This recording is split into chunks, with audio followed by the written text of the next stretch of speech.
بسم اللہ الرحمن الرحیم۔ السلام علیکم ورحمۃ اللہ وبرکاتہ۔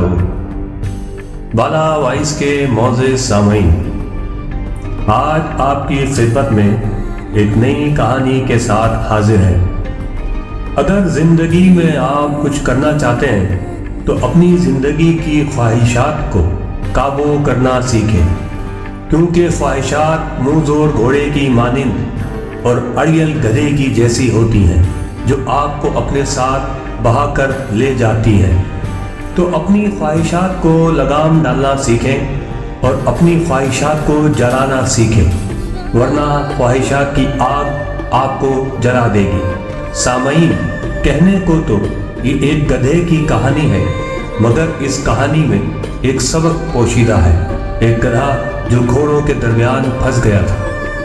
کسی گاؤں میں گھوڑوں کی ریس تھی۔ آس پاس کے سارے گاؤں کے گھوڑے شریک تھے، مگر ایک گاؤں والوں کے پاس گھوڑا نہیں تھا۔ اب تو پنچایت بیٹھ گئی کہ اگر ریس میں حصہ نہ لیا تو بڑی سکی ہوگی۔ آخر گاؤں کی عزت کا سوال ہے۔ بہت سوچا، غور کیا کہ کیا کیا جائے۔ آخر ایک سیانے سرپنچ کے دماغ میں ایک خیال آ گیا کہ اگر گھوڑا نہیں ہے تو کسی گدھے کو تیار کر کے ریس میں لگا دیتے ہیں۔ سب مان گئے کہ چلو گاؤں میں گدھا ڈھونڈتے ہیں۔ آخر ایک جگہ بہت سے گدھے مل گئے۔ سرپنچ نے گدھوں سے کہا کہ ہمیں آپ میں سے ایک گدھا چاہیے جسے ہم گھوڑوں کے ساتھ ریس میں دوڑانا چاہتے ہیں۔ ہمارے گاؤں کی عزت کا سوال ہے۔ گدھوں نے جب یہ سنا تو ان کے پیروں میں سے زمین نکل گئی کہ یہ کیسے ہو سکتا ہے کہ ایک گدھا گھوڑے کے ساتھ ریس میں دوڑے۔ سارے گدھے گھبرا گئے، یہ مروائیں گے ہم کو، چلو بھاگو یہاں سے۔ لیکن سرپنچ نے انہیں ایک بار پھر گاؤں کی عزت کا واسطہ دیا۔ آخر ایک گدھے نے حامی بھر لی جو دکھنے میں گھوڑے جیسا لگتا تھا۔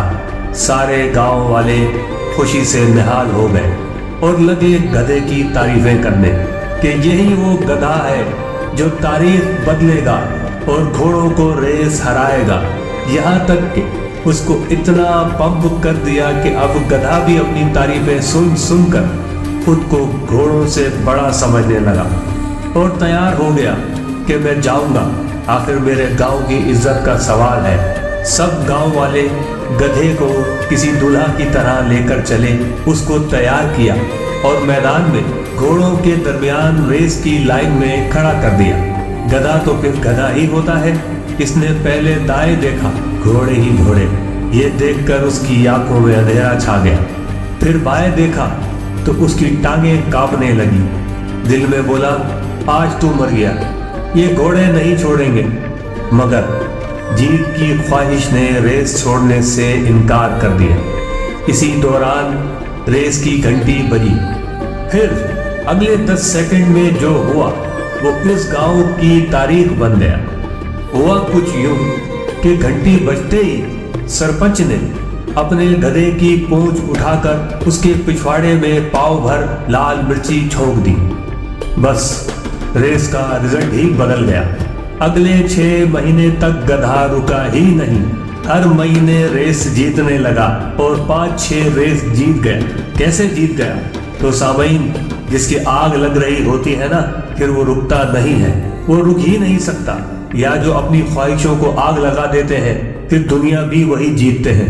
یہ تو ایک گدھا تھا جس کے پیچھے لگنے والی آگ نے اسے گھوڑوں کو ہرانے پر مجبور کر دیا۔ میں اور آپ تو پھر انسان ہیں، تو ہماری خواہشیں بھی گدھوں اور گھوڑوں کی مانند ہیں۔ ہم ان سے تبھی جیت سکتے ہیں جب ہم اس آگ کو اپنے اندر پیدا کر لیں۔ جیت کی آگ کو، خواہشوں کی آگ کو نہیں، پھر جیت مقدر ٹھہرتی ہے اس گدھے کی طرح۔ معزز سامعین، درود شریف پڑھ لیں۔ صلی اللہ علیہ وآلہ وبارک وسلم۔